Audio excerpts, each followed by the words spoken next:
Hello, Marco again, and before I begin I want to thank DeviantArt user and Gerbil for redesigning my avatar, which has now many new faces for the different emotions of which I will use several of in this video.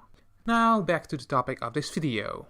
This month I'm going to talk about the silent protagonist in video games, and why those characters are great to be adapted into a fanfic. And for those of you who don't know what a silent protagonist is, here is an explanation. A silent protagonist is a blank slate character that you play in the game, most of the time RPGs, on which you should imprint yourself while playing the game. The character has most of the time no dialogue, but when the character has dialogue it only consists of a few sentences in a dialogue tree.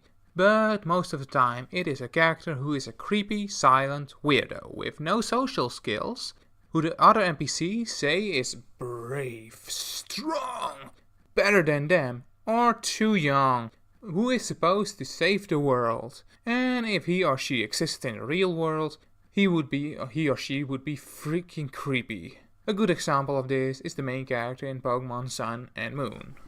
But the first part of what I said is what makes the silent protagonist such a good character to roleplay with.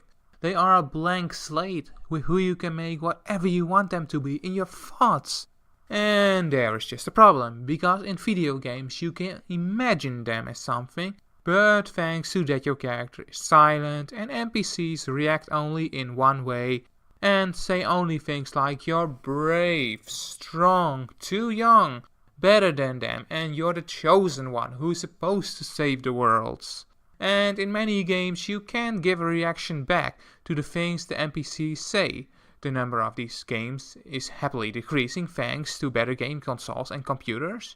And in the games where you can do that, you are limited to only a few responses. And that makes it that the game isn't that interactive and is quite limiting when you try to roleplay. And yes, I know those limits are there because of story and technological reasons. And those are the reasons why I think playing RPGs on the computer is so limiting. The best way to play an RPG is with pen, paper, some friends, and some unhealthy snacks on a Friday night. And although I must confess that I only played D&D a few times, those sessions were the most fun gaming experience I ever had, because in those sessions we could say whatever we wanted, and we were not limited to a dialogue tree. The DM, Dungeon Master, still guided us to the story, but it didn't feel so limited. And now that I have talked about the game part of the silent protagonist, and told you that the best way to play a role-playing game is with pen and paper RPGs, that I can now talk about the story writing potential of games with silent protagonists. Because in a story you can make the characters however you want them to be. You must change some things in the game story, like NPC dialogue, and leave out some parts of the story because the protagonist isn't somebody the NPCs only talk to and barely get any form of answer from, then a yes, no, or with games with a dialogue tree, a limited selection pool of answers. But most fanfic authors follow the same direction and destination as the original story of the game. Good franchises where you can write a good fanfic with the silent protagonist are Pokemon, which I said in many videos before, and the Elder Scrolls series, or any game with a silent protagonist, which doesn't always have to be an RPG.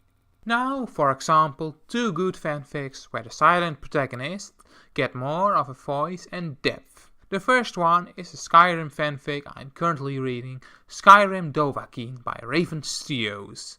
It is a story of the female Nord Bellona, who is a Rester of Arcade, a made-up organization for the story, whose job it is to stop necromancers and turn the undead dead again.